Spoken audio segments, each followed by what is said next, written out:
There they go into the back. The blue line on. We have a race, and Satnova's beaten Pure Steel out by a length and a half. Welcome to Talking Trots, hosted by Morts and Michael Radley on Tab Radio, Racing and Sport. The sensational Sydney sider, Seals to Sam, comes off the back straight. He's a bucket load of alliteration, this fellow. Scott Bomber Hill will join the boys to look at the Friday night meeting at Gloucester Park. Here comes Quinny. I'm the mighty Queen is four deep and letting go. Sit back and enjoy Talking Trots with Morts and Michael Radley. I'm the mighty Queen is just in front. Dasher VC can do no more. And the West Australian champion has done it again. Hello and welcome to Talking Trots. It's good to be back.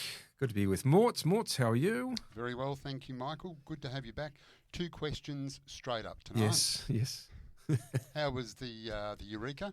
Yeah, Eureka, really good. The crowd was really good. Probably the best they've had for quite a while. And the racing on the track, I think, once again, once they sort of found their positions, there wasn't much change, but that was just the race that panned out. But like last year, there was probably some questions on the quality, and then Don Hugo goes bang, bang, bang, bang. So we'll wait and see what happens. But he's obviously a very good horse player, Biscay. And it was great to see Rob Watson. Yes.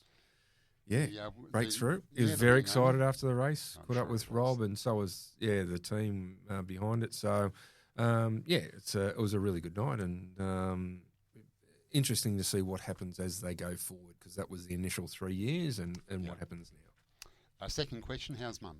My mum's okay. She my elderly mum who broke a leg, and when I was going to go see her, and spent 7 or 8 hours a day in the hospital for my visit to Newcastle. But it was good to spend time with her anyway. So Yeah, it just would have been Thank better you. under different circumstances. and spent time with Greg. We just chatted about a lot of things, because we had to sit there in the hospital just chatting about different things. So it was good to catch up with Greg and the whole family. But back into work this week. Good to have you back. Thank you, mate. Michael. It was, No, thank you for asking as well. No, it's quite all right. It was Ollie and I survived. We got through last week's show without you. There was bits of paper going everywhere, and No doubt. probably wasn't as cool in here as what it might have sounded on the airwaves. But we got through it, and Ollie did a great job, and of course the boys did a terrific job whilst we were both away with Silky and Ollie. So we thanked them for that. Indeed. Last week, Bomber, coming off a plus 12 the week before, finished up with a -5, just the one collect, but Tough night. like I said, the Bomber, they're on again tomorrow night, and Ollie lifted his game last week. He had a nice $11 winner, and he had a couple of winners there from 4 bets. So just The more responsibility, the better it goes. I think he's just getting into a bit of form. Yeah. And the right time of year, we've got all the big racing coming up, so looking forward to that. And good night at Gloucester Park last Friday night. Michael, Better's Pride, put into a great spot early by Shannon and sprinted hard late, 155.7.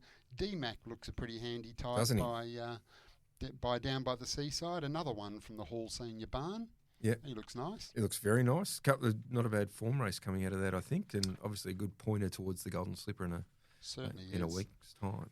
And then Better Than Life was stuck out wide for a lap, got to the breeze, but the stablemate faking it came from near last. Almost stablemates. Junior trains Better Than Life, and senior. The only difference Faking is it. junior and senior. Yeah, not much. It's very close. Yeah, and I'm sure they work out together. a very good win. Even 10 metres from the post. No, didn't very look like it was going to get up, but great drive there by Madison.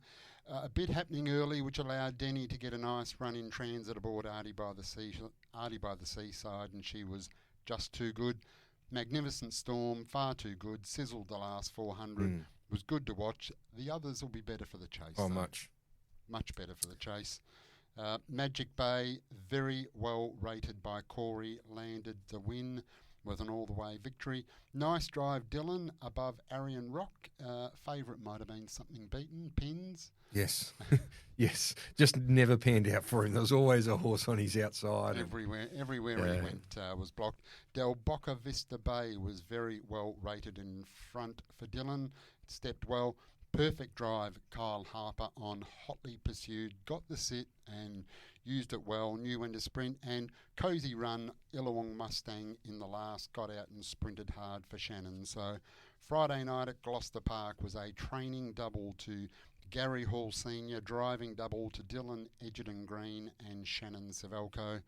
Northern Saturday night was owned by Aidan DeCampo, a training and driving treble. Monday at Pinjarra, training double to Chris Voke and Nathan Turvey. Driving doubles to Gary Hall Jr., Lachlan Kennelly and Abby Vidovich. And Tuesday at Gloucester Park was a driving double for Dylan Edgerton Green, Michael, and that is the week that was. Pretty big week. It was. Good week. Very big week. And heading into some exciting times. We've got the Golden Slipper coming up next week. Yes. Then the Oaks not far away, and the Derby, and then we roll into the 4-year-old races, Pacing Cup. And it finally looks like we might be getting some better weather, which is good. Yes, hopefully. Well, it's going to be a scorcher early in the week. It is. I think it gets to 30 on Tuesday or something like that. Narragan's racing Tuesday, Gloucester Park's off. So, but yeah, it's starting to get, and finally, geez, it's been cold, hasn't it? It's been cold. It's been a long, wet winter. You almost got a jacket out. That's how cold it's been. Got to tell you, I'm glad I bought one to Gloucester Park on W night. Got a bit cool later, but it was a shame there was some rain, but it was a terrific night of racing, and it was a good crowd. Nice crowd here last Friday night as well. Yeah, starting to build. We've got the food trucks on site through September, so we'll have that again tomorrow night, and obviously tomorrow night, the big footy game will be on the big screen in JP's and the racing and the track, but we've also got the $9 pints, and we've got the food vans. Food vans, free entry, $9 pints, and they are big screens. So good spot to watch the footy. And good racing. Yeah, good absolutely. Racing tomorrow night. The fillies go around, and Mr. Nice Smarty returns, and really good racing. And we're about to introduce our guest, who's going to play a major part tomorrow night. Got a couple of really good drives, and including in the feature. But before we do, Morts, got a lot of good supporters here on the show, that we do. including Snooze at Cannington and Coburn. Our man Lane Tomich out there, and tell you what, if you go in there, they're going to look after you for all your betting needs. They certainly will. So get in there and see Lane. Let him know you listen to the show. He's a new owner into the industry, which is terrific. He's got some nice shares in a couple of nice horses. So get in there and see Lane. He'll be more than happy to take your money off you and put you into a good bed. Mattresses, bases, bed frames, bedroom furniture, bedding and linen. And of course you can get up to 40 months interest free at Snooze, Cannington or Coburn. Go in and see Lane. He'll look after you, and good supporters here, and also the Drive Time Show. As I said before, they sponsor there as well. Sponsor there, and including terrific. King's Question on a Friday. King's Question. Our man Hayden King. Ah, right, okay. Yeah.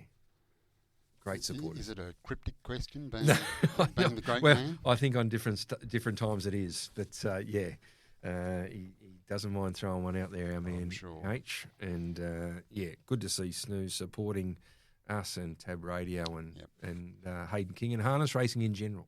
Yeah, no, it's terrific, and as you know, they've got a little share in Ideal Beach. Ideal Beach, so you'll be looking forward to next Friday night. Certainly are. The whole Tomich family will be on track. Yeah, it's great, and they all come along, bring the kids, and come along and have a great night. And always greater when you get a winner, but even still, it does help. Win, lose or draw, they're racing people. They understand you can't win every week, Michael, even though we'd like to.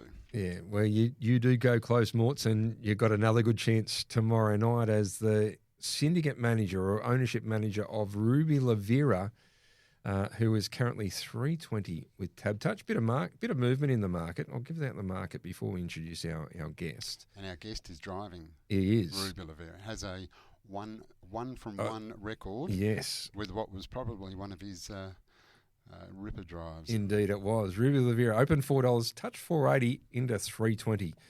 Better Than Life, who was gallant in defeat last week, 320 into 260 holds the call.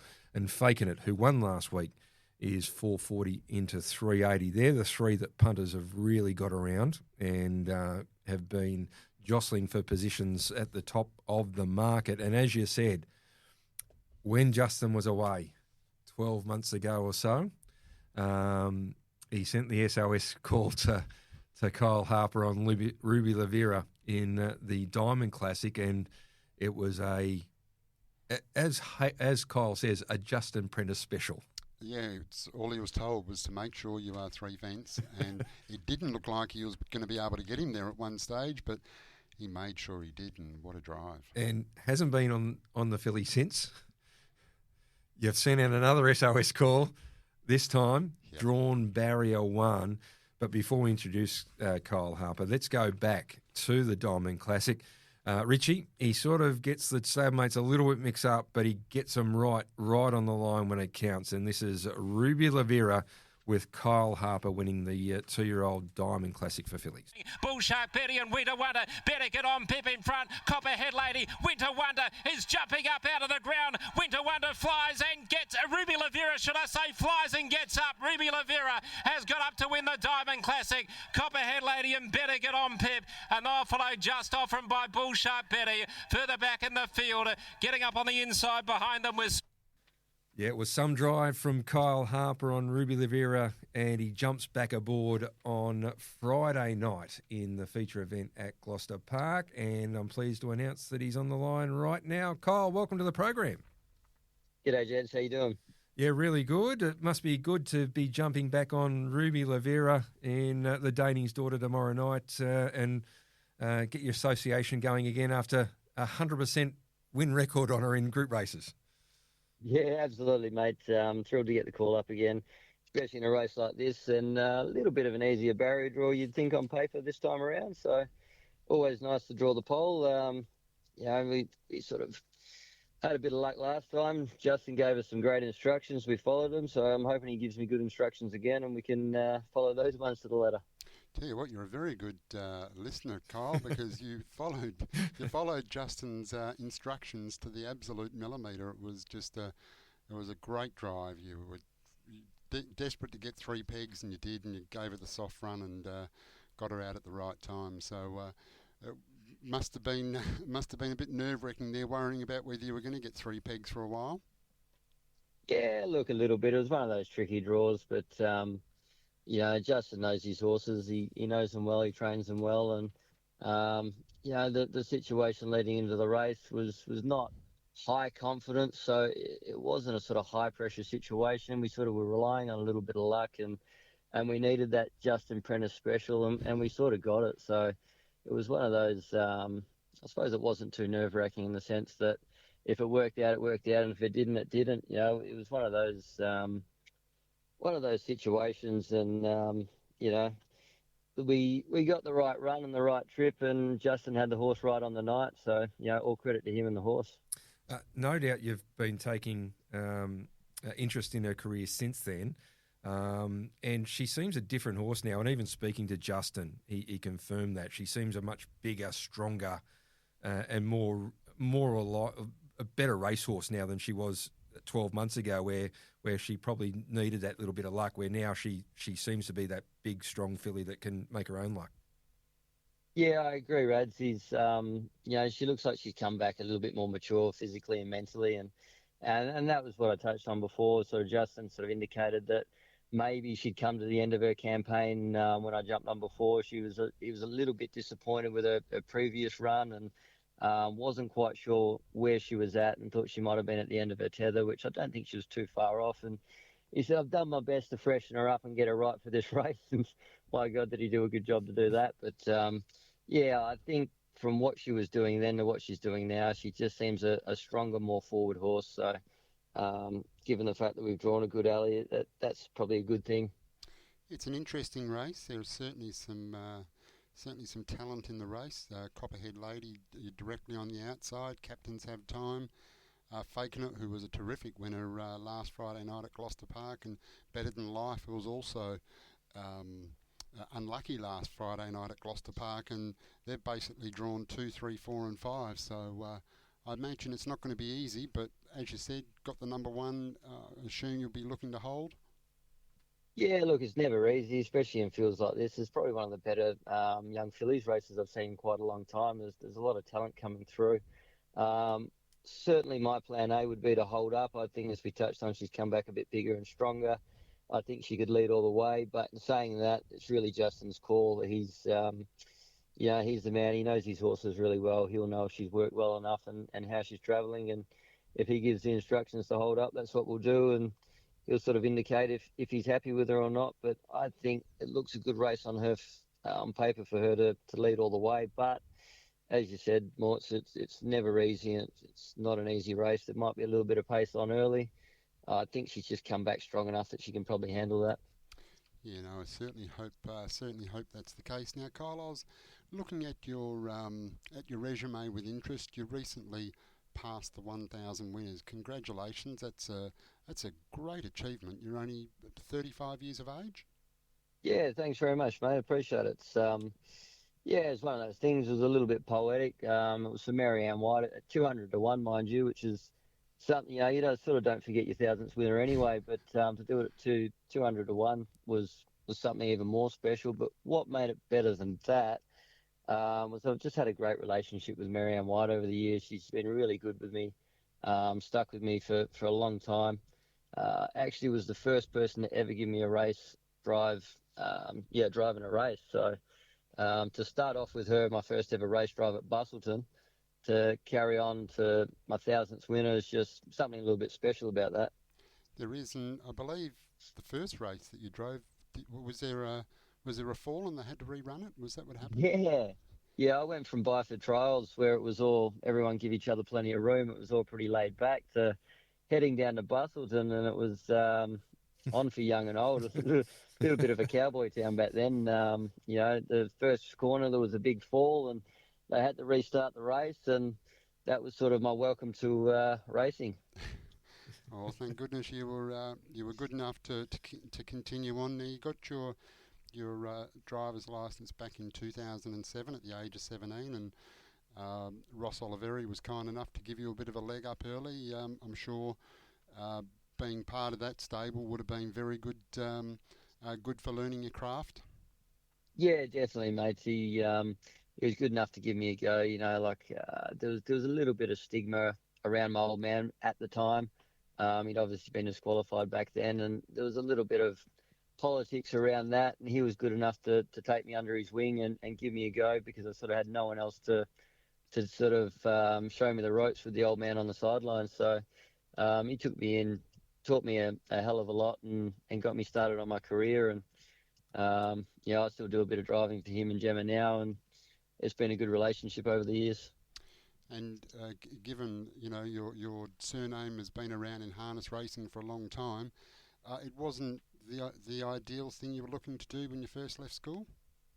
No. Funnily enough, it certainly wasn't on the cards for me. Not as a young fella. It was always Donald's go. He loved the horses, wanted to do it, wanted to be like Dad and follow in the footsteps. So I sort of took it all a bit for granted, and people would come down, and I'd be running around the trots on the grass as a young fella, playing, doing whatever I was doing, anything other than watching the races. And someone would come down and say, "Oh, your old man drove 4 tonight or 5 tonight." And I'd go, "Yeah, he did that last week. He'd probably do that next week." I'm not really fussed about that, It just wasn't something that really interested me at the time. And as I got a little bit older and left school, because that wasn't really my caper either, I didn't really know what I was going to do with life. And then, the wheels fell off for the old man, and he got put on the sidelines for a bit. And I guess human nature, it wasn't out there in front for me anymore. So couldn't have it. So I sort of wanted it. And that was when I didn't know how I was going to get into it, and give Ross Oliveri a call. And he was good enough to say, "Yeah, come work for me. I'll give you a go and teach you the ropes."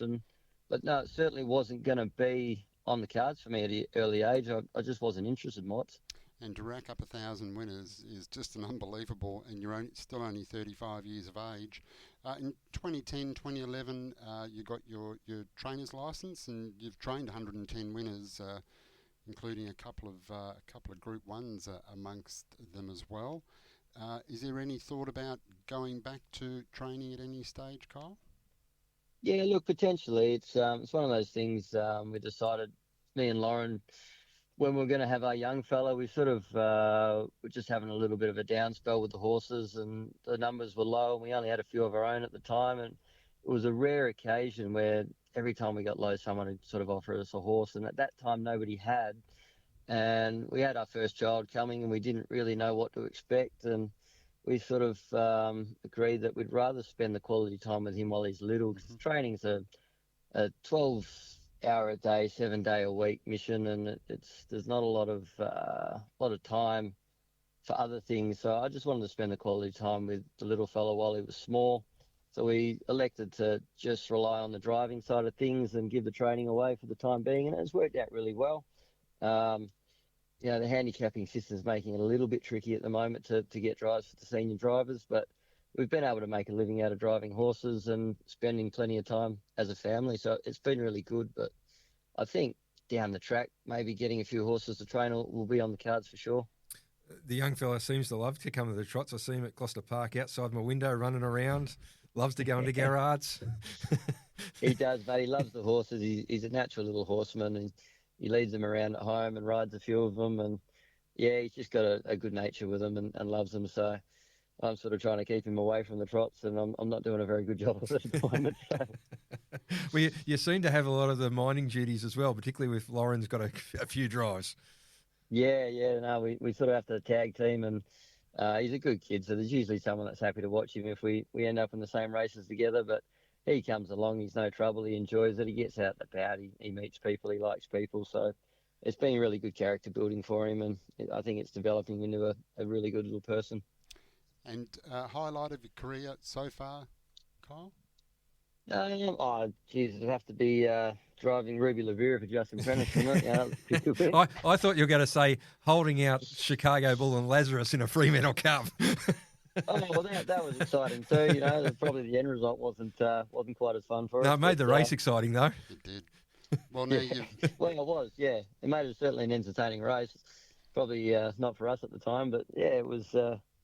Yeah. Oh, look, there's been some good highlights. The Golden Slipper win with Frank Herbert was a good one. Just he shouldn't have been able to win from where he did in that field. It was a quality field of youngsters, and 156 for the 2100, and he's pulled at the 1100 and sat outside him and beat him. That was just impressive. But without being, facetious about it, the Ruby Lavera drive was actually really, really rewarding for me. It was just one of those fairy book finishes that, has arrive on the line, weaving, ducking, diving, and I've won some pretty good races. I have run bigger races than that, but just the way it sort of unfolded and happened, it was like something out of a fairy tale. So that was quite exciting to do for Justin and you guys, and a little bit. You just don't see that very often, unless it's Justin Prentice driving.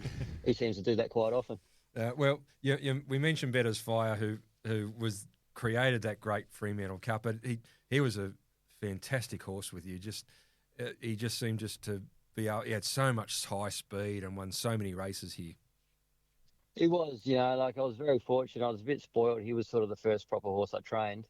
I took over a couple of my brother's early days when he got sick and potted around with them for him, just sort of following his instructions. But he was the first horse I actually trained on my own, and ended up winning, I think, 6 out of his first 7, and going on to winning 900,000 or something before they sold him to the States. And very spoilt there, but no, he was just a great horse. He had strings to his bow. He had that gate speed. He could come from behind. He could lead.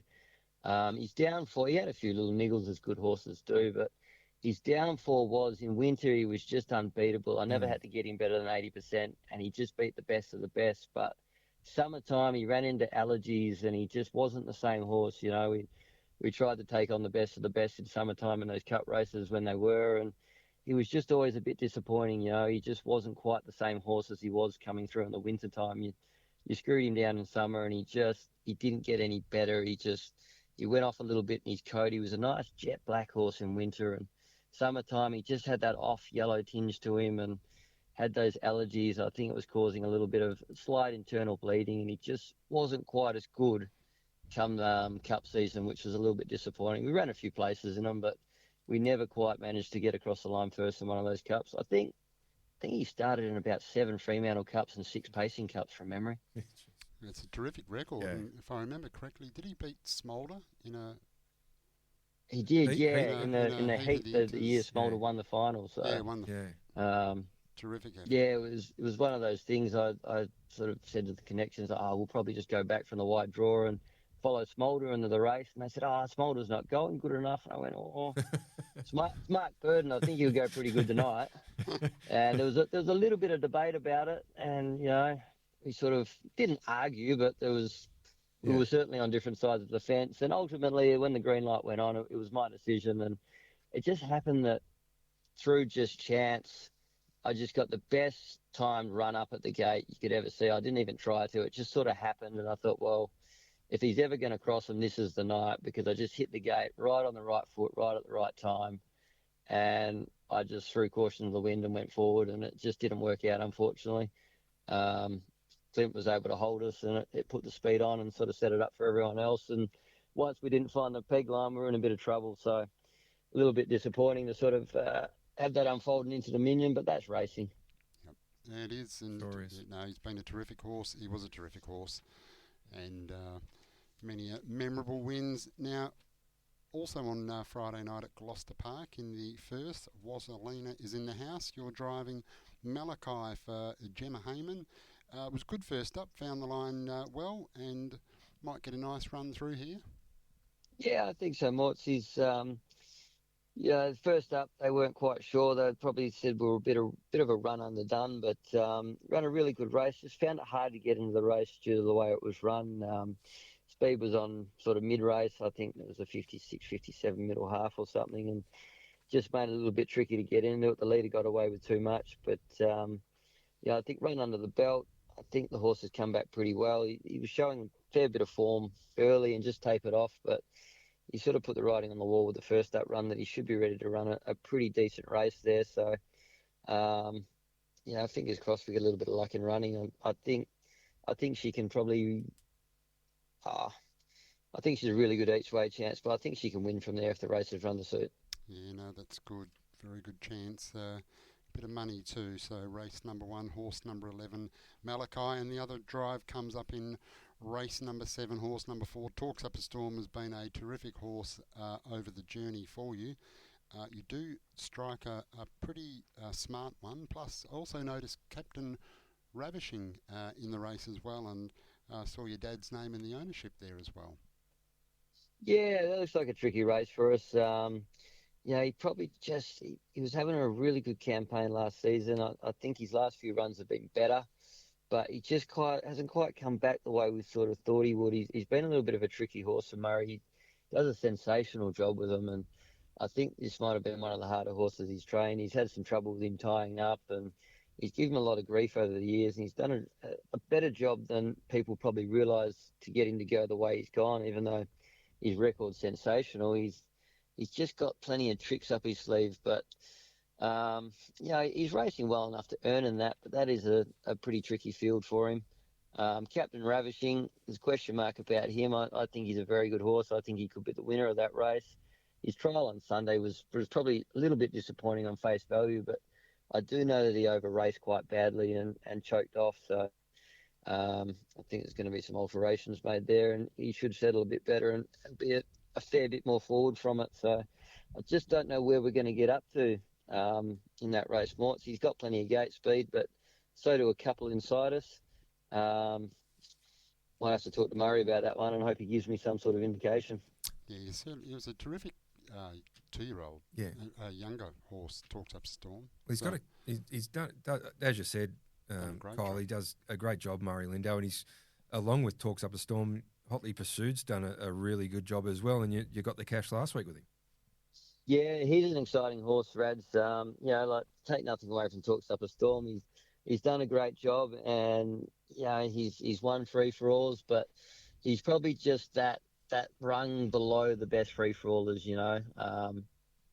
He's just not quite up to the best of them. Whereas Hotly Pursued, without getting too far ahead of ourselves, I think as much as he hasn't had the time to do what Talks Up a Storm's done, I think on raw ability and X factor, I think he's a better horse. I think if he keeps going in the same fashion that Murray's been able to take Talks Up a Storm, I think he should go a fair ways. I don't like to get too ahead of myself and too excited about him, because as we know, things go wrong very quickly, but he just excites me a bit. I've been spoilt to drive quite a lot of nice horses in my career with Better's Fires and Franco Edwards and Mr. Magical Max and Ruby Lavera's, but he just has something about him that you just can't give him. So I'm hoping if he keeps maturing the way he's come back this campaign, he could be a pretty serious contender later on, but he's still got a little ways to go. Well, he's probably flown under the radar because he's come through such a great year, never-ending Mr. Smarty. That was a superstar year, and he's been mixing it with the best throughout his career. Exactly right. You've hit the nail on the head there, as he's, the competition that he's had coming through the age racing has just been, exceptional. And, he's sort of gone with them and he probably wasn't mature enough at the time. He had scintillating high speed, but he just didn't have the strength to back it up. And I think this time in, he's just come back stronger, a little bit like we were talking about with Rupert Lavera, they mature, they come back bigger, rounder, stronger, and they can do it both ends. And I was very confident with him Friday night. He put the riding on the board for me the week before. We ran a very quick lead time. It's hard to see on the replay, but he just went to the line bolting. And he shouldn't have been travelling that good after running the 35 lead time. And I went down last week to drive him for Muzz, and I said, mate, I think as long as we find the breeze, I think he wins. I said, I'm happy to sit him in the breeze. I said, I think he's come back stronger. I said, I think he'll just win from the breeze. And Dylan came forward and I gave him a couple of shakes and he kept going. And I thought, I'm not going to tear each other up for a second up run. And I was pretty confident to pull him out at the 1,000 and he just handled him with ease. In pretty decent sort of time. The lead time was solid, 1:55, and he's run home in 27 and a piece just with arrogance, plugs in, just running away from him. And that was the feel he gave me the week before. So if he can continue in that form line, he should go a fair way. Yeah, no, completely agree. Kyle, been great chatting to you, as always. Good luck tomorrow night, and we'll see you out here at Gloucester Park. My pleasure, gents. All the best. Good on you. Kyle Harper there. Enjoyed the chat. Yeah. It's good. Terrific. 1,000 wins, Michael. Jeez, it's hard to do, isn't it? It's a good effort. Yeah, he's really only good. 35. It's a terrific effort, 1,000 wins, and hopefully see him back training again one day. Yep, no, he's good. done a good job as a trainer as well. A couple of Group 1s. Yeah, no, it's been really good. Now, this segment, Morts, has been brought to you by Loans 123, car loans, debt consolidations, all your personal finance. Who do you see? The great man, the nude nut, Steve Sell, who unfortunately I had to give him a buzz last Friday night. But, the good thing is, as you know, it doesn't matter what time of day or where you are, the great man can get you sorted. He can, because you can go to the website, loans123.com.au, or that number that you had to dial last week, 1-800. 100 100. All right, still doing the things the banks can't, Morts. Certainly is, Michael. And trust me, if the great man can't sort you... No, you're in trouble. You're in all sorts of pain. Agony. You're all sorts of pain. All right. We mentioned the Eureka, and that was the big race last week. Interesting. I spoke to Jamie from Summit when I was over there, and they're looking to bring a couple of horses over. Whether they can get a flight is another thing. We would love to see. They've earmarked a 2-year-old that goes around tomorrow night at Milton, one that week before, and also a 3-year-old Ollie. The 3-year-old from Summit, the filly, Beach Diamond could be coming over for the Oaks. And what's the 2-year-old doing now? Let's Start From Heaven. Let's Start From Heaven. Yeah, it goes around at Milton tomorrow night. So whether they can get flights is another thing. That'll be the tricky part. Yeah, that'll be the tricky thing for that. But good to see interest. And I know I spoke to Mick Harvey. He's very keen to bring Kingman for the 4-year-old races. Okay. With Luke McCarthy, who's done a really good job, was in that Len Smith Mile, set up the pace for that race. And also another stable from New South Wales are potentially looking to bring a 4-year-old over as well. So good interest. And obviously this year we've moved the Pacing Cup back to December, and we've got the Stratton. There is a flight coming over with Perth Racing, which with Harness Horse and Get On, I think it's about the 17th of November. Mm-hmm. So it's the week of the Westrel Mares Classic. You've also got the Stratton Navy Cup and then the Pacing Cup. So we've been speaking to a few of the free-for-all horses and owners and trainers about coming over for that. So it'll be terrific. Yeah. The more the better. Let's Start in Heaven, it's called. The something. 2-year-old for Emma Stewart. It's going down tomorrow night in the Sapling Stakes after winning the Tatlow Stakes on Eureka night. Just adds a bit of something to the races, so that's good. Hopefully we get a couple across. Yeah, that'll be great, wouldn't it? Yeah. Indeed. But once again, it's so hard to get flights. It's always been the issue, and you know yourself, Morts. This time last year, yep, we were trying to get the great never-ending home, and yeah, it was very difficult. It's very challenging. It is always hard. All right, and anything from you? No. It's looking forward to. I said it was a great chat. Really enjoyed it. Plenty more to get through, and of course we're going to finish off today with Ollie, which will be looking forward to that as well. He's in great form, and there's some great, there's good race on Saturday night. Yes, it is. Yeah, the Battle of Bunbury.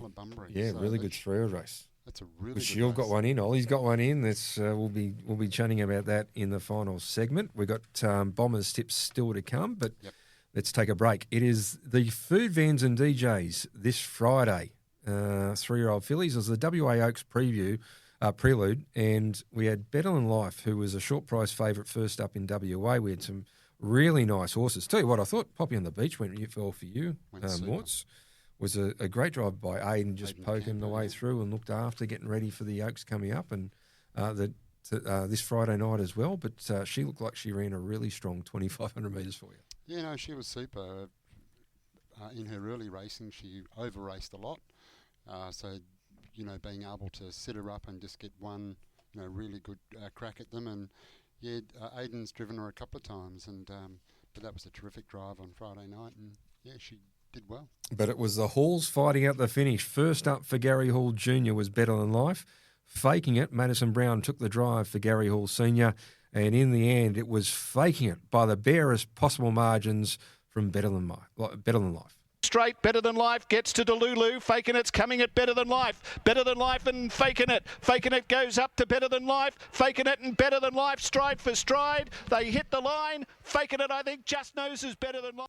Storm corners in. Bricky's Dream sticks on. Minstrel now to third. Dropping off is Mr. Smarty on the outside. Gee, he's a sport. It's a Magnificent Storm. Bricky's Dream to the outside, running a great race, but Magnificent Storm all the way. Yeah, he's too good, Magnificent Storm, but once he found the front, he dictated terms. Home in 28.5, 26.3. There was no way they were going to make up ground. Bricky's Dream did a great job to run second. Minstrel and Mr. Smarty will be much better for the run, Morts. Yeah, very hard to make up ground when you're sprinting that quick, but the champ's back. He's well and truly back in town, Magnificent Storm, and going as well as ever. Of course, Minstrel... Mr. Smarty will bounce off that enormously. So looking forward to some really, really compelling free-for-all racing coming up. Should be amazing. Yeah, it's they just keep on keeping on, don't they, these horses? They seem to be around for so long. They just keep on. They seem to get better.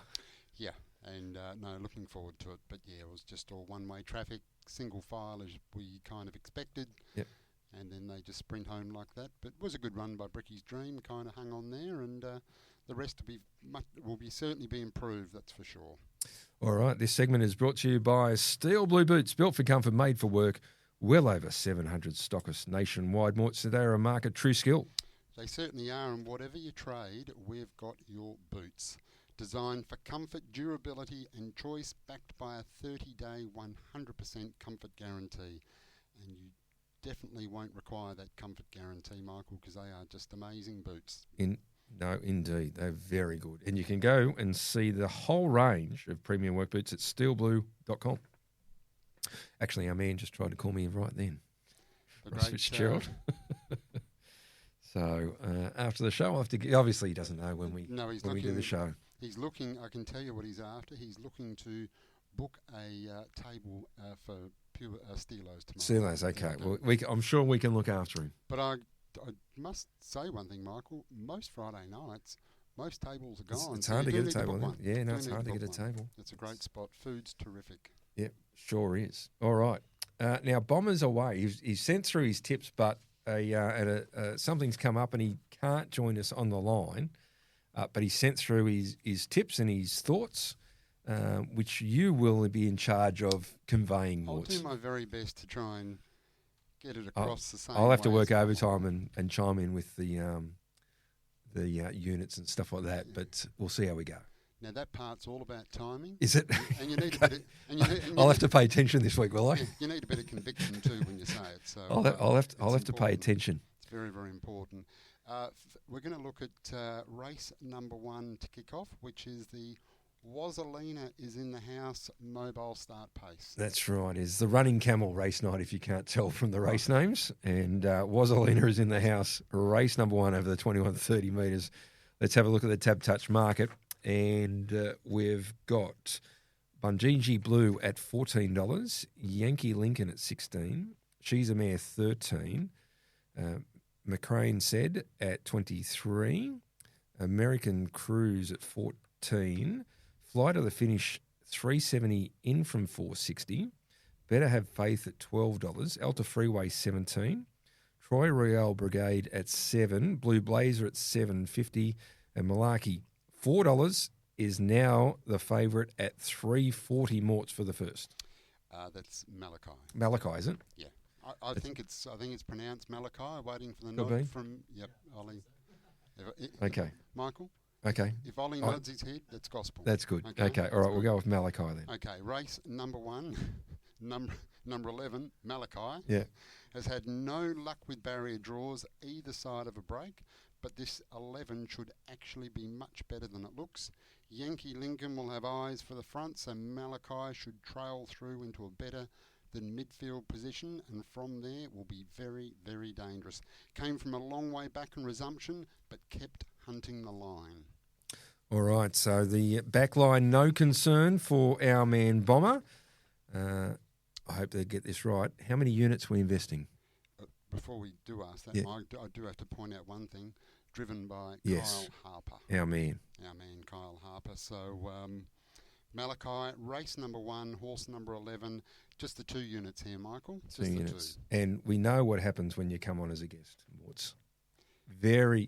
It's almost a foregone conclusion you got to get a double. So, well, I hope races 1 and 5 for you. Is that the way we're playing it? That'd be absolutely perfect. Thank you. All right. Okay, we move into race number 2, which is the Punters Club is a go, which is referring to the TAB Punters Club on Italian night, which features the Retrovision Golden Nugget, and it is sold out. I was going to say, did you sold out? Sell the 26 tables? Yes, sold out. Peter O'Neill's done a great job. Sold out. I know there's a dream team. Dream team, okay. Well, it must involve Ollie. It's Ollie's involved, Bomber's involved, and Silky's involved. What about you and me, Michael? No, we've been left out. Although you could probably get a spot. They'd be happy for you in there. You could probably get a spot. But the Punters Club is a go. 21-30 metres. Let's have a look at the Tab Touch market for race number 2.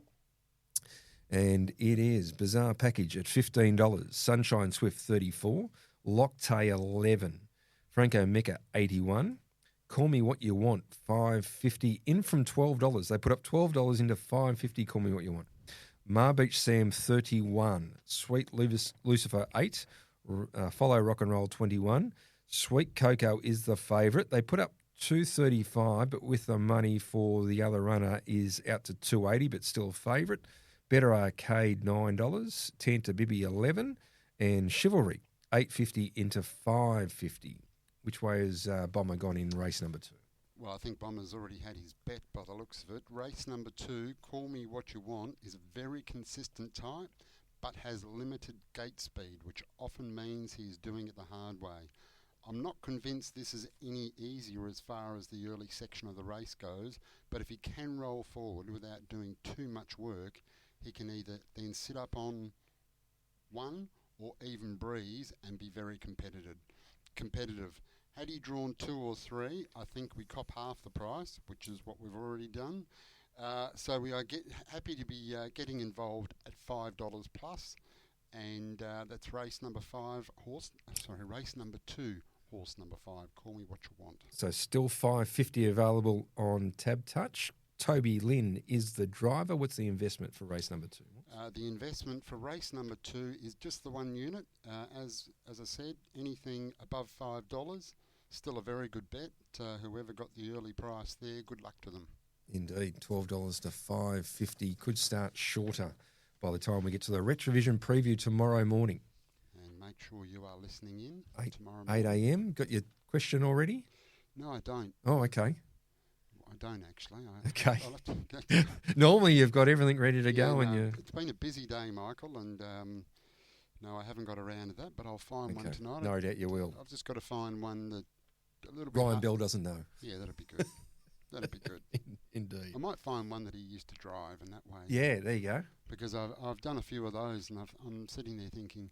He'll get it. Like, or even with Silky or one of those going, Silky. Oh, Silky never knows. Like you owned it. Yeah, exactly. Silky is. Matt Young and Trent usually pretty good. Yeah, Matt's very good, and Trent's also very good. So, no, we'll find a hard one. So, make sure you're listening in tomorrow, 8 o'clock. No better form. No, best show on radio for harness racing. Certainly is. Indeed. All right, time to take a break. And it is, last week we saw the return of one of the best mares in Australasia. Artie by the Seaside for Greg and Sky Bond, Danny Roberts in the card. It was the book into the Taste of WA in the Beau Rivage pace over the short course. The outside barrier didn't matter in the end. She was far too good. Once she balanced in the home straight, she jogged away from them. Yeah, over the short course.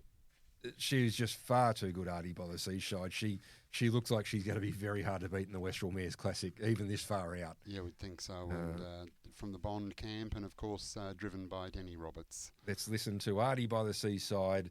Were first up last week.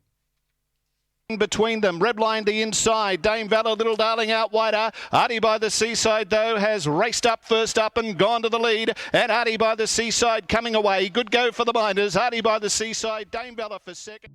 There's always a lot more in store for you at Retrovision, like Retrovision's lowest price guarantee.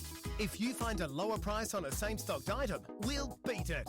There's our 60-day price promise, where we'll refund you 120% of the difference if you find a lower advertised price on any purchase. Plus, RAC members save an extra 5% every day of the year. After 60 years, a lot has changed, but there's still a lot more in store at Retrovision. Catch on the pegs and well back is El Maestro, but D-Mac at the top of the straight, opened up a lead of 2 or 3. Wake Up Jeff and I'm Stealthy are fighting out the Miners, coming through Chugach, Better Behave, Aussie Captain, but it's all D-Mac, and all the way win to D-Mac first up. Yeah, it was really good first up, owned by Greg Richardson for Gary Hall Senior and Junior, and he raced right into Golden Slipper calculations. You would imagine he will bounce off that pretty well, and there should be a fair amount of improvement, but he certainly won with ease last Friday night, and interesting to see how he does bounce off that and front up in the Golden Slipper, which is on next Friday night, Michael. Indeed, and a bit of a decision for Gary Hall Jr. because he obviously drives Ideal Beach. He's got the drive on D-Mac, and I'd imagine they come down the barrier draws. Well, all I would say is if Ideal Beach draws well and D-Mac doesn't, and he sticks with D-Mac, then I think they've got a very big opinion, which I'm sure they do. No doubt. He looked very good. Tab Touch do have a market on the Golden Slipper. Yeah, Peter O'Neill. Peter O'Neill on the way in. So did he let you know? Yes. Yep. Ideal Beach $1.90. D-Mac $2.25. And there's been a bit of movement because Peter O'Neill's been giving me as the blow-by-blow as they've been in and out. Wishing Bell's still in the market, $7. Buyer beware there. She won't be going she's around. out. She's spelling according to Aidan de Campo. And wouldn't have been great to have had her in there. Better Move Maddie, $8. I think he could be a bit of value. I'm Stealthy at 15, could be a little bit of value there in the market. Then we go to the other filly. I'm Category 5 at 17. El Maestro at $21, Wheel of Fortune at $31, and then we get out to Wake Up Jeff and Chugar at $51. So, interesting market there, but obviously that's going to change dramatically once the barrier draw comes out.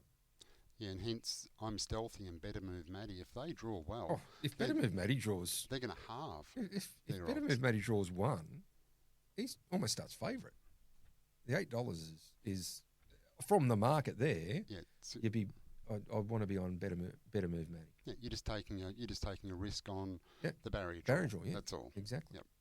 No, all right. Should make for a great race. It's going to be a great race. And this, before we get into Bomber's next lot of tips, Morts, this segment is brought to you by Retrovision. your local WA electrical appliance specialist, where RAC members receive an additional 5% every day. And I've been listening to ads all week. It's the double-double. The market's gone mad, Michael. Has it? Yeah, today it's like a cycle day. It's a bit like they do with petrol. Petrol, yeah. So there's a lot of price changes on the Thursday, but there is 15% off all televisions. Yeah, so that's 15% off the already heavily discounted prices on some of them, plus RAC members. So you may as well just back the truck up, come in, grab as many as you like, don't bother paying for them, and off you go, because that's about how much money we make. It's a big week for TVs, and great timing, of course. We've got the AFL and the NRL grand finals coming up. That's right. Big so get into your local sporting weekend in the next couple of weeks. Big discounts and big TVs. Been very quiet on the NRL this year, Michael. No, it's been very quiet. I don't think I've heard it mentioned on the show once. No, and I had a chat. John Dummersney's on the Perth Bears board, and we had a meeting about something else, and he's very keen to get me on board as a supporter of the Perth Bears. Coming into the competition, there might be a couple of players available after what's been going on in the rugby league press off the field lately. So we'll see what happens. Been a lot happening. Yeah. No, I'm looking. Don't Google Radley. That's all I can say. No, looking forward to the Perth Bears coming in. It'd be great to get along and see some games. Yeah, indeed. Terrific. All right, now let's go to race number 8, which is the Bombers, the Rex Far Too Good pace, and in honour of Rex Too Good, who passed away must be a year or so ago now, and great supporter, was a member of the Caduceus Club and great friends of the Gartrells, and Rex named in honour of Rex this race. And let's have a look at the Tab Touch market for race number 8, and we've got local resident 420. They opened up. Morts halved its quote 210. Wow. 210 local resident. It's holding the call. Hot foot at $61. In from 126. I like what I see at 370, holding solid, although it has drifted from 260 its initial quote. Here's another one. Mango Tango, $71, 101.23. There we go. Ultimate Kevy, $12. Fire Play, $31. Take a Hike, $440, $550 back into $480. I'm Eugene at $34. Luke Attack, $550 on the drift to $11. Jamie Kim at $14, and Jingle Jills at $151. A little bit of movement in this market. Mort's into race number 8. How does Bomber see the race? Local resident comes straight to town for new trainer Corey Peterson, and driven by our man Liam Elliott. Had Liam on the show last week. It was terrific. Good to have Fluffy on board. Fluffy? Yeah, it's the nickname, Fluffy. There we go. So local resident comes straight to town for new trainer Corey Peterson after winning on debut for New Camp after leading all the way. I think he can retain the top here, and this doesn't look a whole lot harder. He ran home in 57 and change at Northam, and he won't need to do any more than that to be winning this. The key will be off the arm. Just needs to hunt through hard and hold. There we go. Local reticent. Corey Peterson, the informed Corey Peterson. Yes. Training. Liam Elliott, the informed Liam Elliott, taking the claim from barrier 1. There's a few ticks in his favour. How much are we going to invest on local resident at the 210? You tell me, Michael. There's no units. We'll go with 3. We'll go with 3. I was going to say 5, but we need to bet responsibly, we'll go with 3. Can you first time? Yeah. Thanks, Bomber. Yeah. Cheers. So 3 units. 3 units. But like Bomber said, just needs to hunt through hard, hold the lead, and should be very hard to beat. And the market certainly seems to think so. Suggests that. Be interesting to see what it is by the time we get around to that Retrovision preview. Absolutely. All right. And then we go to race number 9 for the night, and it is the Camel from Hawthorn, the big Hawthorn supporters, the Gartrells, 21.30 metres. All right, let's have a look at the Tab Touch market. We got Lady Violetta at $19, Grand Coteau $340 to $240, so a significant move there. Her Presence the other way, $2.60 to $3.40. Soho Vesperlin at $8. Pocket the Change at $71. Relatively Armour $5.50 in from $7.50. Stormy Skies at $31. Rebline at $9.50, a favourite of the show. And Sugar Delight at $11. What have we got for race number 9? Race 9, Grand Coteau, has been racing very well despite figure form not being great, and gets the opportunity to lead here, which was her secret to her last win here at GP, when she led a pretty good beginner and ran 57 on the way home to win comfortably enough. She broke the clock down at Pinjarra when running second to Akara Navajo last time, and looks to get her opportunity here. Michael, race number 9, horse number 2, Dylan Edgerton Green. Dylan in great form. Very good form. Training winners left, right and centre. Driving winners left, right Certainly and centre. What have we got? How many units are we going to invest? 2 units there on the Camel from Hawthorn Pace. Race 9, number 2, Grand Coteau, 2 units. All right. That is Bombers tips for Friday night. No multi on the page there, No Morts? multi. No multi. No multi. Tomorrow night. All right. Now, There looks to be a fair amount of confidence in a couple of those Doesn't bets there, Michael. yeah, and the market's supporting it as well, Yeah. Morts. The market has supported exactly what Bomber has suggested. Well, if we see him driving around in a new car next week, we'll know it was him that shortened them up. Indeed. All right. Now, before we go to the break, we mentioned this race with Arian Rock win. Sweet Pins, never got a crack at them. They're going to clash again on Friday night. Now, the market suggests that Sweet Pins can turn the table. He's $1.36, drawn in barrier 6. Bronze for Ryan Warwick is at $6.50, whilst Arian Rock, despite the win and the informed Dylan Edgerton Green aboard, $31. It was a great drive by Dylan. Yeah. Really good. Might be able $31. to, might be able to create some more magic this week. Yep. He's hoping for the owners, but Pins was certainly Sweet Pins was certainly a bit unlucky last start. This was a good finish. There was horses trying to get through left, right, and centre. As we go to the break, here is Arian Rock being victorious. Talking Trots for Snooze Cannington and Coburn. It's amazing what a little snooze can do. 8-9. Moving up on the outside is Her Presence and puts it to fly to the finish. She's a Tiny Dancer, got into the clear. 3 wide now. Arian Rock's also away from the markers. He's moving up on the outside. Captain Confetti shooting through with Sweet Pins around Bundigi Blue. They corner. Her Presence fly to the finish. She's a Tiny Dancer. Arian Rock. Sweet Pins is looking for a run. Fly to the finish and She's a Tiny Dancer on the outside. Arian Rock getting through now. Sweet Pins. Arian Rock went up on the outside. I think Arian Rock with... New Mazda. Yep, I love it. We got it from Bayswater Mazda.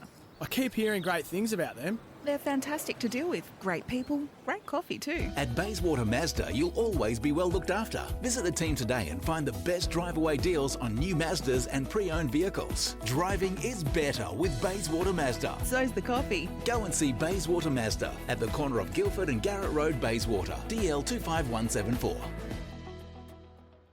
Up to the turn is Rock Artist coming wider for the run. Swing Band's in front, into the straight. The outside never ending. Nursed around the turn. Back to the inside is Lincoln Lou. Then came Rock Artist. Swing Band in the lead. Lincoln Lou sneaking up the inside. Is coming through strongly. Lincoln Lou and Swing Band. Lincoln Lou goes through. Takes the lead. Lincoln Lou with a couple of big scalps.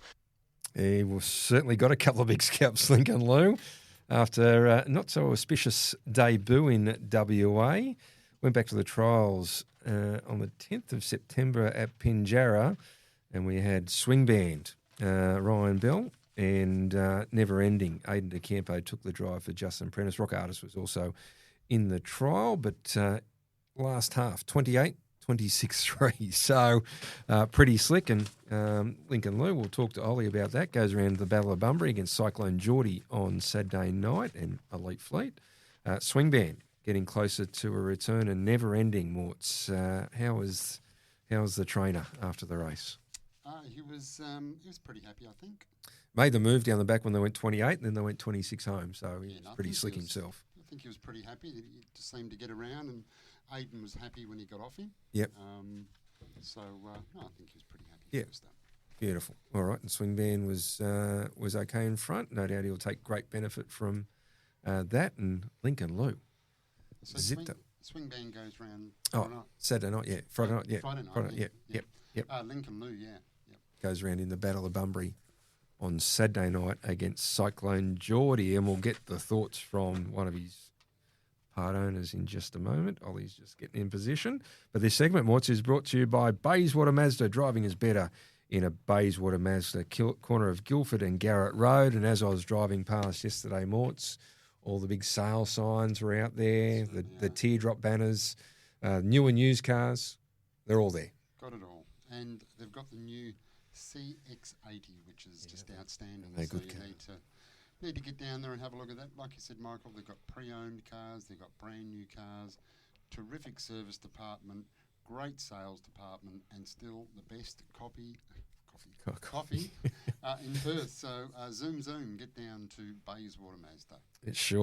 You sure should, and they'll look after you at Bayswater Mazda. All right, we have Friday night Gloucester Park, first at 5:19. Then we move to Saturday Bunbury. It's the Battle of Bunbury. 7 races, the first at 5:44, and then we've got Central Wheatbelt on Sunday. 7 races again.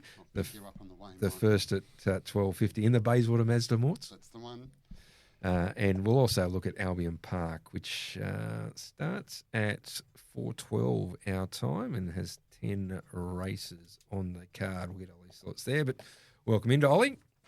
How are you? Thanks for filling in last week for me, mate. Good to be on. Good to hear you back, and glad you made it safe. I don't know about it. I think everyone's tuning in going, why have they got this idiot back?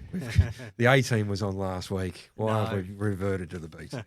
Great to have you back. Hopefully you enjoyed the Eureka and it was a good week in New South Wales. Well, it was a testing week, but we got through it indeed. But Bunbury, Saturday night. This looks like not a bad meeting here, Ollie. Oh, it's a fantastic including meeting. The Battle of Bunbury for 5:20 equine breeding. Yeah, the Battle of Bunbury is going to be a great race. We've obviously got a few horses there which are going to play a pretty big part in some of the feature races coming up. Cyclone Geordie, he returns. He's unbeaten in WA. He's been so impressive, hasn't he? Yeah. Elite Fleet. Captain Sterling, who's been going fantastic. Lazy Days, who won the Westbred. Chase Me is first up as well for the senior camp as well. So really good race, but Cyclone Geordie looks to be a short price favourite going to that. And Lincoln Lou, you must have been really happy with his trial. Yeah, he was awesome in that trial. I think Michael Young, he's always said that he's a really, really fast horse. I think he said at one point he's probably the fastest point-to-point horse he's had so far, and he showed that in that trial, running home low 26s, which is pretty sharp work against 2 very nice horses in Swing Band and Never Ending. It was a really strong trial, that one. So to take that out bodes pretty well. He's only a 3-year-old, and those horses in the trial were older horses as well. So not just older horses. Yeah, older one ran third in a Nullarbor amongst other great races, and the other one, Never Ending, swept all before him. So not just older horses, he beat them. Now, and actually, before we get your tips from Bunbury, I actually saw on social media that Michael had a few horses coming back. We've got Pennyback coming back this week, but Hugo Tastic was in there as well, who had an injury and he's on the comeback trail. Yeah, it was really disappointing when he did get injured because he was 4 from 4 in WA and he was sort of progressing through the ranks, and we were hoping he might become a free-for-all horse in time, but then he was injured. But he was pretty awesome at the end of his campaign to still run the way he did and finish off and win 4 races, and he's reportedly come back really nicely this time in. So I think it'll get pretty hard for him pretty quickly, but by all reports, he'll be able to make that step up to free-for-all grade, hopefully in time. And if he does, he'll be a really nice horse to own. All right, let's get into your tips because that's what everyone's waiting for, Ollie, after last week. Bunbury, 5:44, the first of 7, 25 equine breeding seems to be the sponsor of the meeting, including the Battle of Bunbury. What do you got for us at Bunbury? Starting in the third race, and it's a really interesting competitive race, this one. There's a few horses here with a bit of gate speed. Stirrup Iron Jack, Honor the Eagle, Lightfoot Lee, Skipping Class. They're all horses that like to go forward in their races, and I think there might be a few vying for the lead, and that could result in a pretty quick lead time here. And I think a horse that'll just be sitting off the speed, coming off the back row, Belling Up Boy, I think he's going to get a great run in this race. He was seemingly nearly back to his best last start with a really good second there, running on from a long way back. I think coming into this race, fifth up from a spell, he's nearly 100%, and if he gets that great run off the speed, I think he's going to be really good each way value in this race, which certainly does look to generate quite good tempo. All right, junior drivers to the fore in that race as well. There's majority of the field on with the junior drivers. What else you got for us at Bunbury? Going to make us wait until the last, and this one's a little bit more speculative. It's driven by Liam Elliott, who we had on the show last week. He was great on the show last week, and Fluffy. He's driving really well. And I think from the inside draw, Dennington Heights certainly has options. He was forced to sit outside the leader last start, and he was well beaten. I think he was beaten about 50 metres, but he over-raced badly, and he was sitting outside the leader. This time he gets gate one. He's got pretty good gate speed. I think he can zip off the gate, and then he's got options from there. Potentially might look to sit on Phil the Jug, who was a really good all-the-way winner there on Tuesday. And if he does that, I think he's going to get every chance Dennington Heights, and could potentially be a really good 1x3 type angle for us at a bit of value. All right, so it's race 3, number 10. And then race 7, number 1. Then we head Sunday to the Central Wheat Belt. 7 races here. 12.50 is the first race. How was your drive home the other day with the big cat? It was a long drive home after going there to watch the $1.50 favourite Bobby Waterhouse sit in the breeze and drop out and run fourth after starting at $1.50. So. But no, it was a good day out, and good to see what it's all about out there at Central Wheat Belt. So, all right, what do you got for us? In the first race, it looks like it'll be a really good race. This one, we've got Better Behaved dropping out of some of the better races. Last King of Capel and Spot on Molly's been pretty good recently as well. But I'm certainly keen to be with Better Behave, and I think he's going to be a really good anchor for multis on Sunday. I think he'll be able to work across the lead in this race, and from there should just be too hard to catch. I think he's got a fair class edge on his rivals in this race, and over the short course looks likely to just lead all the way.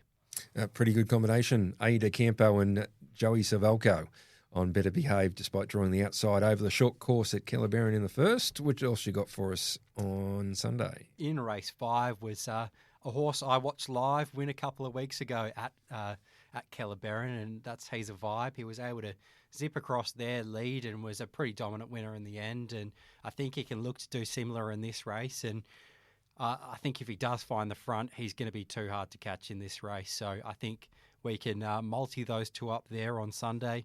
He's a Vibe and Better Behave. I think they'll both be short, but I think they'll both win.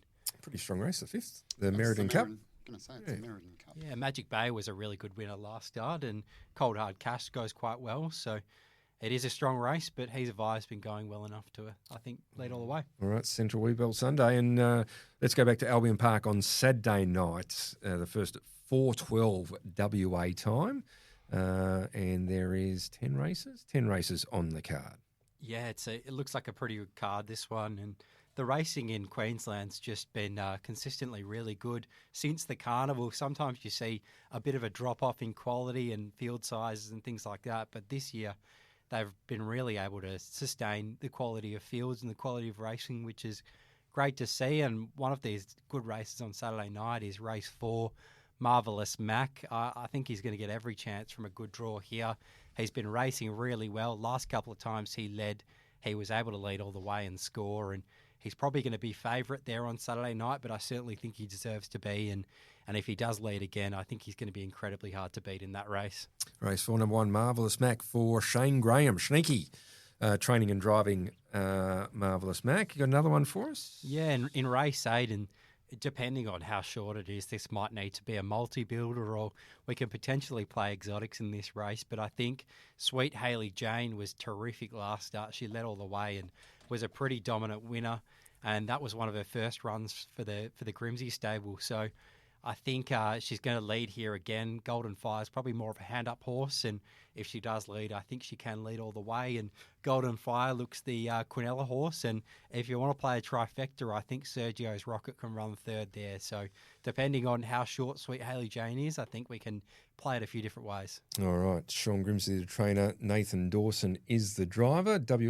Queensland's leading driver, Nathan Dawson, and he was in the Ultimate Driver earlier this year, and nominations closed last Friday.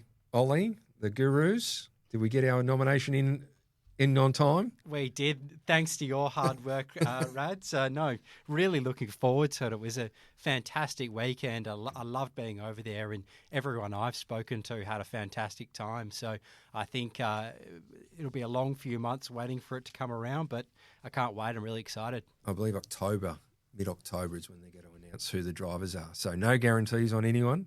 I'd imagine Angus will get back after winning last year for SEN, and also Garrard's Horse and Hound, and he did a great job. And let's hope Gary Orr Jr. can get his slot and go one better with the help of the Gurus.